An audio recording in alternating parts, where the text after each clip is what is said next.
में बताए जलंधर का युद्ध।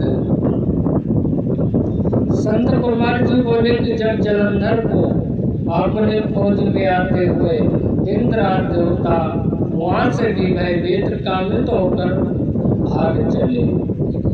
जब भागकर चलते हैं, भागते भागते वो वैकुंठ लोग विष्णु जी के पास पहुंचे। फिर देवताओं ने अपनी रक्षा के लिए उनकी बड़ी स्तुति की। देवताओं उनकी वाणी सुन करके करुणा सागर ने उनसे कहा कि देवताओं तुम भय त्याग दो, मैं युद्ध में शीघ्र ही जलंधर को देखूंगा।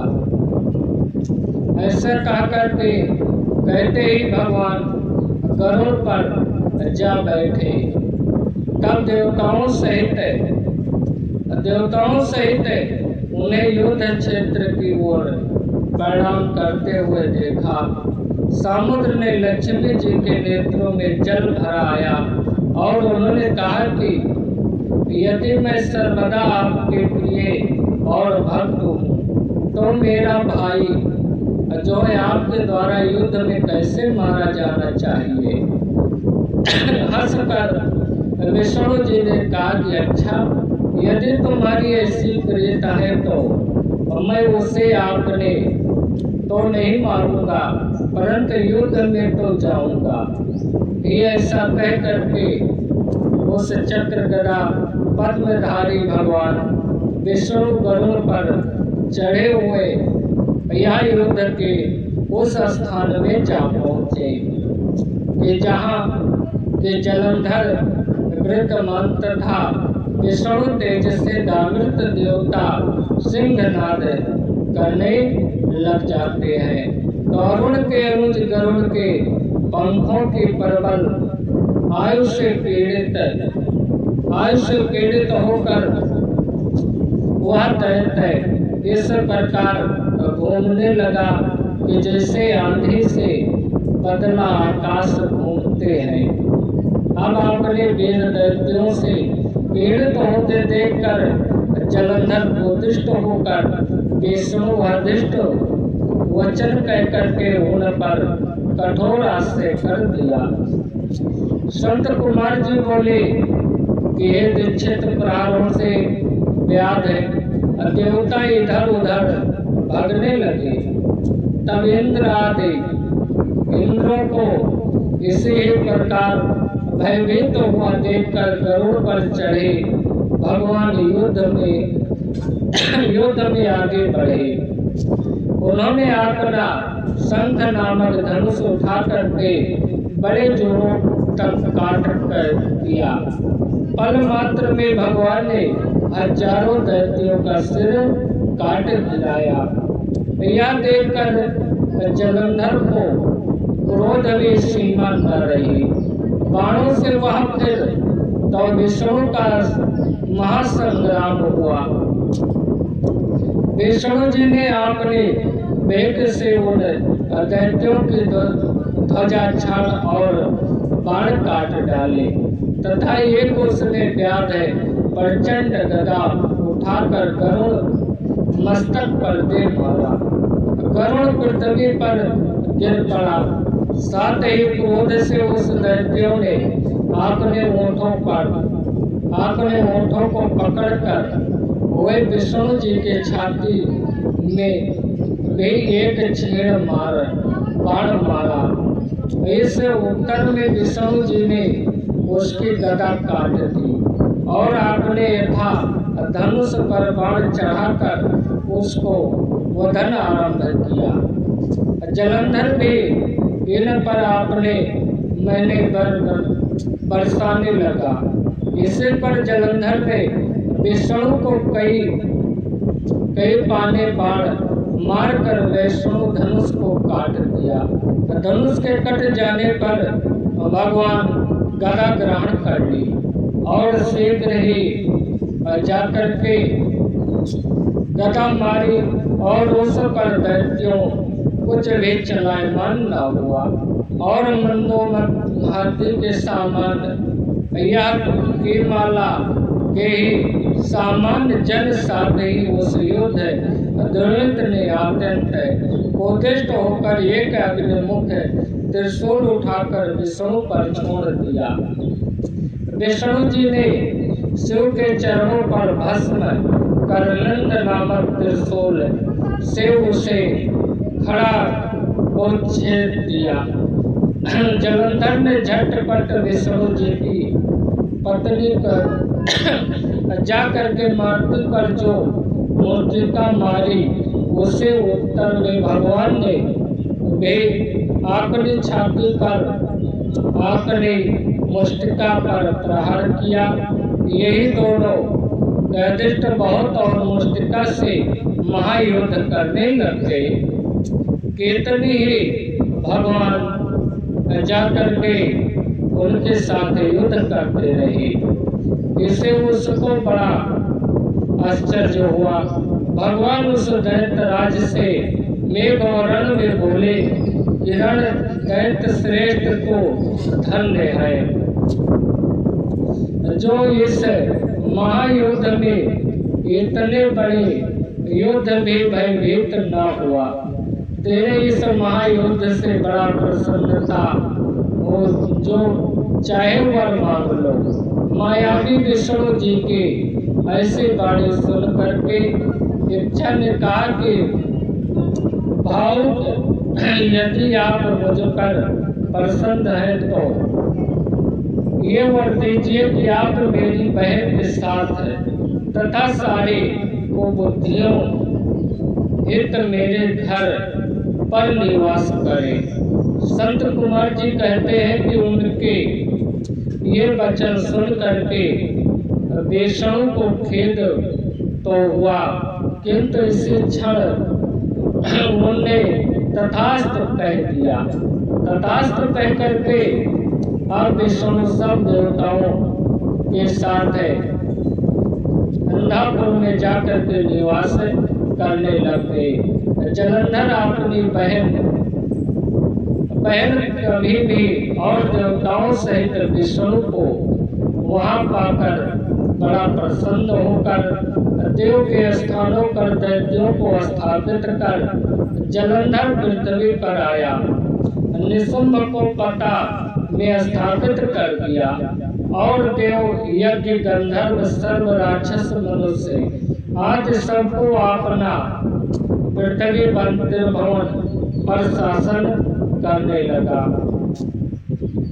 उनके धर्म राज्य में वह सुखी होकर के संत कुमार जी बोले कि मुनिवर तब उसको इस प्रकार धर्म का राज्य करते हुए व्रता पूर्वक देख करके देवता अधोरिच हो गए और वे देव शंकर के मन में स्मरण प्रारंभ कर दिया। जाकर के शंकर जी का स्मरण प्रारंभ कर देता है। कितने ही प्रकार की स्तुति की, तब भक्तों की कामना पूर्ण वाले शंकर ने नारद जी को बुलाकर देव कार्य करने की इच्छा से उनको वहां भेजा। शुभ भक्त नारद शिव की आज्ञा से देव भिष्टासुर में गए। इंद्र आदि सभी देवताओं व्याकुल हो शीघ्र पाठ उठा नारद की स्तुति करने लगे। नारद बाबा की जब स्तुति को करने लगते हैं उत्कंठ बड़ी हष्ट से सबने नारद जी और देखा, आपने समस्त दुखों को कह करके उसे नाश करने प्रार्थना की। नारद जी ने कहा कि मैं सब जानता हूँ, इसके लिए दैत्य राज जलंधर के पास जाने की इच्छा करता हूँ। ऐसा कहते हुए नारद जी देवताओं को आश्रित कर जलंधर के सानिध्य आए। जलंधर ने नारद जी के चरणों पर पूजा कर हंसते हुए कहा कि ब्रह्मा कहिए, आप कहाँ से आ रहे हैं और कहाँ पर आप क्या क्या देखा है, ये कैसे आया है? मेरे योग जो हो उत्तम आज्ञा दीजिए। नारद जी बोले कि दानवराज, तुम धन्य हो। क्या इस समय सब लोगों को के रत्न में बहुत एक तुम ही हो। दैत्य श्रेष्ठ, अब आप मेरे आगमन कारण सुनिए। जिस के लिए मैं यहाँ आया हूँ, हे दैत्यराज, मैं स्व इच्छा से कर पर्वत पर गया था। वहाँ 10,000 योजनाओं में कल्प वृक्ष का है। वहाँ मैंने सैकड़ों कामधेनुओं को विचरित हुए देखा तथा देखा कि वन चिंतामण से प्रकाशित परम दिव्य अद्भुत सब कुछ शरण माया है। मैंने अब पार्वती के साथ स्थिर होकर के भी देखा कि जो सर्वमंगल सुंदर गौरव त्रिनेत्र और मस्तक पर धारण किए हुए हैं, ये देख करके मुझे बड़ा आश्चर्य हुआ कि सामान्य सामर्थ्य वाले त्रिलोक में कोई है या नहीं है। अतः तो उसी का मुझे तुम्हारी भी समृद्धि का स्मरण हो आया है। जब इतना जाकर के कहते हैं और उसे देखते इच्छा से तुम्हारे पास चला आया हूँ।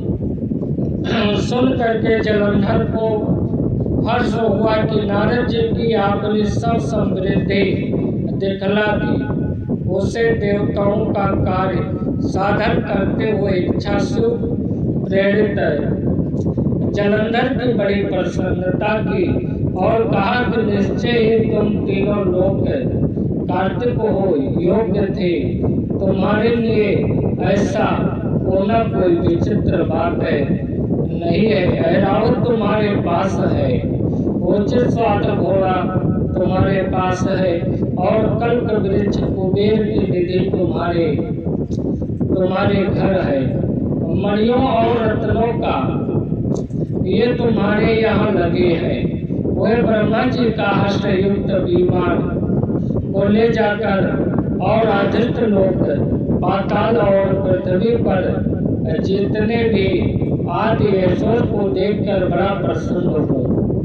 परंतु तुम्हारे पास ईश्वर रत्न नहीं है। तुम कोई स्त्री रत्न ग्रहण करो। संत कुमार जी कहते हैं कि नारद जी के वचन सुन करके दैत्यराज काम में व्याकुल हो गया।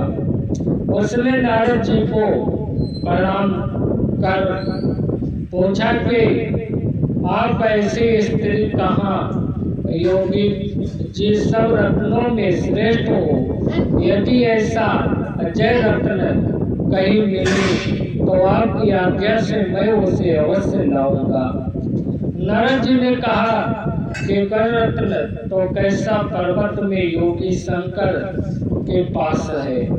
उनके उन सुंदर पत्नी देवी पार्वती बहुत ही मनोहर है। नारद बाबा ने जाकर के बताया, कहा कि ये जो है शंकर जी की पार्वती जो है ये बहुत सुंदर है, जाकर के आप पढ़ लीजिए। उनके समान कोई किसी को नहीं देखता है। देवर्षि उस दैत्य से कहा कि देव कार्य करने की इच्छा से आकाश मार्ग को चला गया। जब यह आकाश मार्ग को चला जाता है, व्यास जी बोले कि हे संत कुमार जी, दैत्यराज ने क्या किया। संत कुमार जी बोले कि उनके जाने पर जलंधर आपने राहु नामक दूत को बुलाकर कैलाश पर जाने की आज्ञा दे दिया। जाकर के राहु को जो है भेज देता है और कहा कि वहाँ जाकर जटाधारी शंभु योगी रहता है, उससे उसकी सर्वांगनी सुंदरी को मेरे लिए मांग लाओ। तब उसके ऐसे वचन को सुन करके वह दूत शिव के स्थान में पहुंचा, परंतु नंदी ने उसे भीतर सभा जाने से रोक दिया। जब नंदी बाबा ने रोक दिया, किंतु वह अपनी उत्तरायियों की सभा को बतलाए ही गया और शिव के आगे बैठकर उनकी आज्ञा ले वहाँ सब संदेश का सुनाया। और दैत्यराज ने कहा था कि उन राहु नामक दूत ऐसे कहते ही भगवान सोलमणि के आगे पृथ्वी पर उड़कर एक भयंकर शब्द वाला पुरुष प्रकट हो गया, जिस पर सिंह के समान मुख था और जो मानो दूसरा नरसिंह ही राहु खाने चला। राहु बड़े जोर से भागा, परंतु उस पुरुष ने वहां पकड़ लिया। उसने शिव जी की शरण में ले आई, आपने रक्षा मांगी। शिव जी ने उस पुरुष से राहु को छोड़ देने को कहा, परंतु उसे कहा मुझे बड़ी जोर की भूख लगी है, मैं क्या खाऊं? महातेज ने कहा कि यदि तुझे भूख है विशेष वंदित देती है तो शीघ्र अपने हाथ और पैरों के मांस का भक्षण कर ले। शंकर जी ने कहा कि जब तुम्हारी भूख लग रही है तो अपने पैर की मांस को उठाकर चतुर खा ले। शिव जी की आज्ञा से वह पृथ्वी शीघ्र ही अपने हाथों और पैरों का मांस भक्षण कर गया, केवल उसका सिर शेष मात्र रह गया। तब उसका ऐसा वृत्तांत देखकर शिव जी ने प्रसन्न होकर उसे अपना आज्ञा पालक जाना और परम प्रिय गण बना लिए। जाकर के उसको परम प्रिय अपना गण बना लेते हैं और कहा कि मेरी पूजा के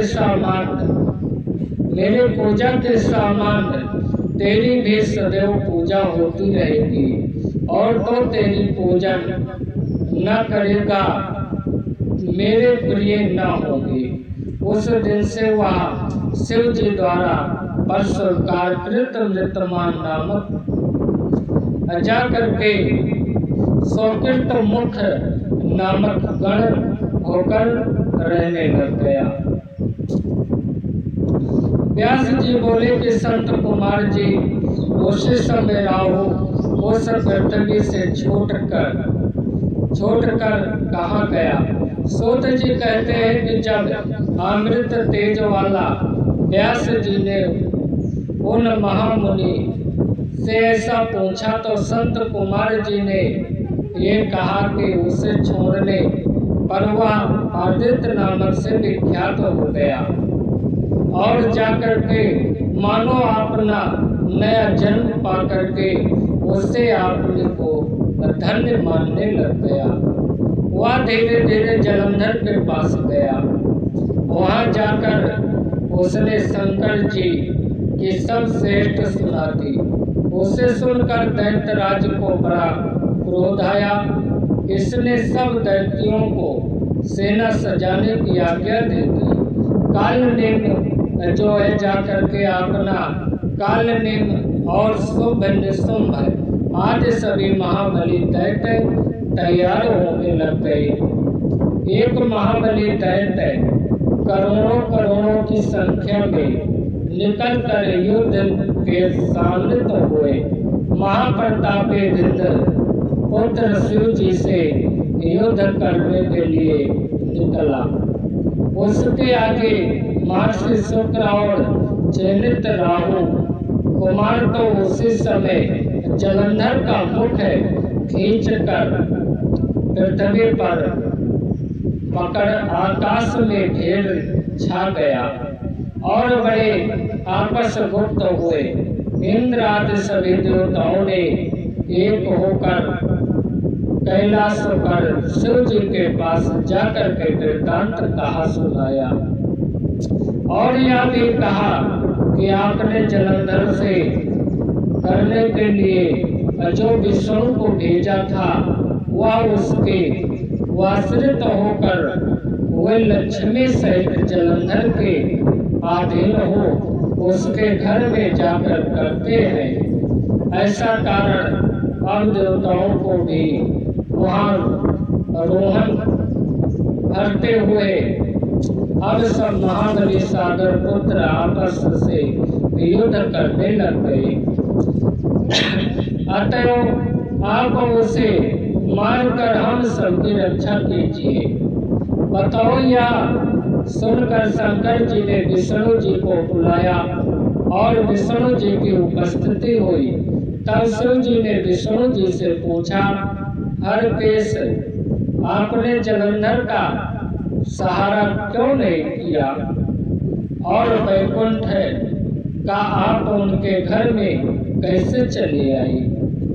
ये सुनकर विष्णु जी ने हाथ जोड़कर नम्रता पूर्वक भगवान शंकर से कहा कि उसे आपका अन्य तथा भ्राता होने के कारण ही मैंने नहीं मारा है। यह बड़ा धीर और देवताओं में अजय है। इसी पर निर्जित होकर के मैंने उसे अपने घर से निवास करने का वर दे दिया है तथा इसीलिए वह रहता है। विष्णु जी के साथ वचनों को सुन करके भक्त शंकर जी हंस पड़े। उन्होंने कहा कि विष्णु आप ये कहते हैं कि उस दैत्य जलंधर को अवश्य मारूंगा। अब आप सब उस जलंधर को मेरे द्वारा मारा हुआ ही जानकर अपने स्थान को चले गए। जब भगवान शंकर ने ऐसा कहा तब देवताओं संदेह रहित होकर अपने स्थान को चले गए। इसी समय जलंधर अपनी विशाल सेना को ले आकर के पहुंच जाता है। के साथ पर्वत के समीप आकर कोप घेर से नाद करने लग गया। दैत्यों के नारद और कोलाहल से शिव जी को दुष्ट हो गए। उन्होंने अपने नंदी आदि गणों को उनसे युद्ध करने की आज्ञा दे दी। कैलाश के समीप भीषण युद्ध होने लगा। दैत्यों के आश्चर्य शुक्र अपनी मृतक संजीवनी विद्या से सब दैत्यों को जिलाने लग गए। देखा कि शिव जी के गण व्याकुल हो गए और व्याकुल होकर आकर जाकर शुक्राचार्य ये बात कहा सुनाई कि उसे सुनकर भगवान रुद्र के क्रोध आ जाती है। न रही मैं अपने भयकार रूप दिशाओं को प्रज्वलित करने लगे। फिर तो उसी समय उनके मुख से एक बड़ी भयानक निर्दिष्ट उत्पन्न हुई जिसके दोनों जंघा तल वृक्ष के समान थी। वह महायुद्ध में जाकर सब असुरों का चरण ओढ़ करने लग गया। तब युद्ध भूमि में प्रकार विचलित हुए देवगो जी ने समीप पहुंचकर आकर उन्हें ही अपनी योनि में गुप्त कर लिया। फिर स्वयं भी अंतर ध्यान हो गई। शुक्रदेव गुप्त हो जाने के दैत्यों का मुख मलिन पड़ गया। वे युद्ध भूमि में छोड़कर भागे। इसे उनके शुंभ निशुंभ काल नेमी पर बड़ा कठिन प्रहार करना आरंभ किया और हे शिव जी के नंदी आदि पेड़ गणों ने वे जिसमें गणेश स्वामी कार्तिकेय जी के अपने गणों को रोककर भीषण युद्ध करना आरंभ कर दिया। जाकर के भीषण युद्ध करते करते अपना इसी प्रकार से